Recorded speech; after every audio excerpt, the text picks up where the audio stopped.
우리 아이가 학원을 열심히 다니는데 성적이 그대로라고 하는 고민, 많은 부모님들이 하시는 말씀입니다. 우리 아이는 학원도 빠지지 않고 다니고 숙제도 다 해가는데 왜 성적은 제자리일까요? 이런 답답함 때문에 밤잠을 설치시는 부모님들이 많죠. 특히 사교육비는 나날이 들어가는데 결과는 안 보이니까 더더욱 그러실 겁니다. 그런데 여기서 중요한 포인트 하나를 말씀드리고 싶은데요. 문제는 노력의 양이 아니라 공부 방식에 있을 가능성이 크다라는 겁니다. 더 정확하게 말하면 입력과 출력의 균형이 맞지 않는 거예요. 제가 영상으로 올렸던 학과 습의 균형이 맞지 않는다는 겁니다. 지금부터 이 문제를 어떻게 진단하고 해결할 수 있는지에 대한 얘기를 좀 나눠보려고 합니다. 이런 원인을 찾을 때 가장 흔한 원인은 뭐냐면 대리학습의 착각에 빠져 있는 겁니다. 그게 무슨 말이냐면 이해했다고 착각하는 함정에 빠져 있을 수 있다라는 겁니다. 학원에서 선생님이 문제를 풀어주면 아, 이렇게 하는 거구나 하면서 이해한 것 같은 느낌이 들죠. 하지만 이건 진짜 이해했다기보다는 착시 현상일 수 있습니다. 중요한 건 아이가 빈 종이에 처음부터 끝까지 스스로 풀 수 있냐라는 건데 선생님이 풀어주는 걸 보고 고개 끄덕이는 것과 실제로 혼자 해내는 거 완전히 다른 차원이라고 보시면 됩니다. 그런데 우리 아이들은 출력 비율, 이 습의 비율이 너무 낮습니다. 하루 공부 시간 중에서 책을 덮고 스스로 회상하거나 적용해보는 시간이 얼마나 될지를 한번 생각을 해보세요. 대부분의 아이들이 30% 미만입니다. 하지만 성적이 오르려면 최소 50% 이상은 돼야 돼요. 쉽게 말해서 2시간 공부했다면 최소 1시간 반 정도는 책을 덮고 스스로 해보는 시간이 있어야 된다는 거예요. 자, 우리가 왜 우리 아이가 학원을 다니는데 왜 성적이 오르지 않을까라는 거를 좀 간단하게 진단해 볼 수 있는 방법이 있는데요. 몇 가지 체크를 해보세요. 첫 번째는 이 습의 비율을 계산을 해보는 겁니다. 그래서 총 공부 시간 대비 우리 아이, 그러니까 학이라고 하는 건 우리 아이가 강의를 듣거나 수업을 듣거나 뭔가를 듣고 있는 거예요. 그러니까 듣고 있는 것 대비 실제로 풀어내는 비율, 내가 써보고 암기하고 체크하고 오답 쓰고 이런 것들 이 비율을 계산했을 때 이 비율이 0.6 미만이라면, 그러니까 60% 미만이라면 여기에 문제가 있다라고 보는 거고요. 두 번째는 정확도와 속도를 동시에 체크하는 겁니다. 이 과목별로 20문항 정도를 풀게 하고요. 정확도와 분당 처리량을 동시에 기록을 해보는 거예요. 정확하지만 너무 느리거나 빠르지만 틀리는 경우, 이런 경우가 많다면 균형을 맞춰야 되는 겁니다. 세 번째는 오늘 마친 문제와 비슷하지만 조금 다른 형태의 문제를 48시간 후에 다시 풀어보는 거예요. 정답률이 70% 미만이라면 진짜 이해한 게 아니라 단순 암기에 의존하고 있을 가능성이 높은 겁니다.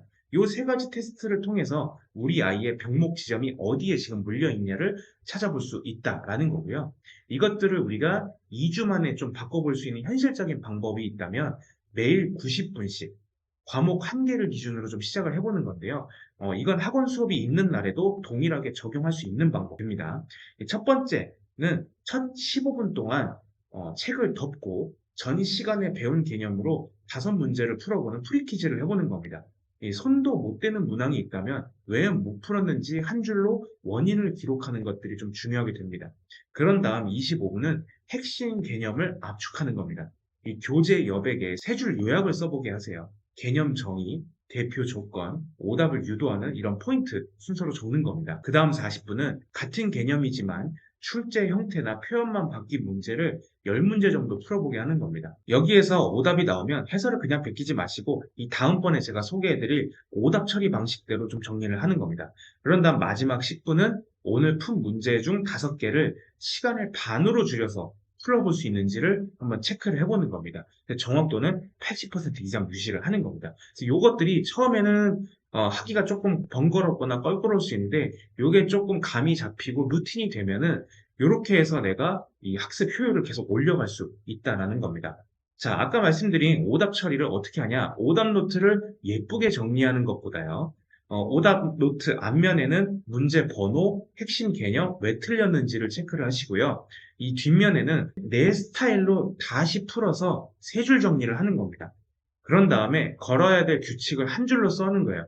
그리고 한 이틀 정도 있다가 또 7일 정도 있다가 재테스트를 해서 정말 내 것이 되었는지 확인하는 방식으로 내가 오답들을 쳐내보는 방식을 활용을 하시는 겁니다. 자, 그 다음은 이 과목별로 핵심 포인트만 바꿔도 효과가 클 겁니다. 국어라면 구조를 보는 눈을 기르는 게 첫 번째 방법입니다.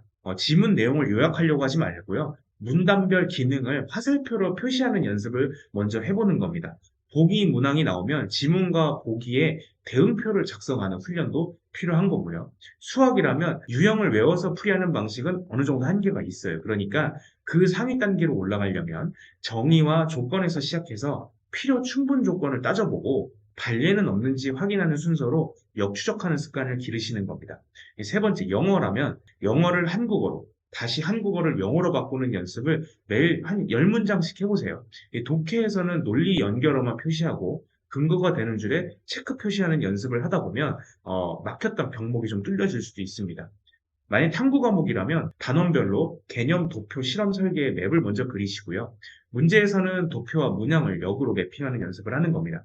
어려운 문제는 지역적인 지식이 아니라 조건을 바꾼 이 전위 문제에서 보통 갈리게 되는 겁니다. 자, 그러면 학원을 보내지 말아야 되냐? 아닙니다. 학원은 여전히 유용한 보조 수단이 될 수 있기 때문에 학원을 가냐 안 가냐가 아니라 학원을 보내기로 결정을 했다면 제대로 활용을 해야 된다는 겁니다. 자, 그럼 우리가 뭘 포인트를 삼아야 되냐? 수업 전후 30분을 제대로 활용을 하는 거예요. 그래서 수업 전 10분 동안 오늘 배울 개념의 키워드만 보고 빈칸을 채워오는 프리퀴즈를 해보는 겁니다. 그러니까 이 수업이라는 건 학원 수업이요. 학원 수업 전 10분 동안 프리퀴즈를 해보는 거고요. 수업 중에는 최소 질문 1개 정도 준비해 가세요. 끝나고 물어봐도 괜찮으니까 이 개념의 예외나 뭐 한계가 뭔지, 이건 어떻게 풀어야 되는지, 이걸 어떻게 하면 접근할 수 있는지, 이런 것들이 좀 필요한 거고요. 수업 후 24시간 이내에 한 30분 정도 시간을 내서 오답 재구축 카드를 좀 만드는 겁니다. 그래서 비슷하지만 조금 다른 문제 5개 정도로 좀 풀어봐야지 오늘 배웠던 것들이 제대로 출력이 되는지를 검증을 할 수 있다는 겁니다.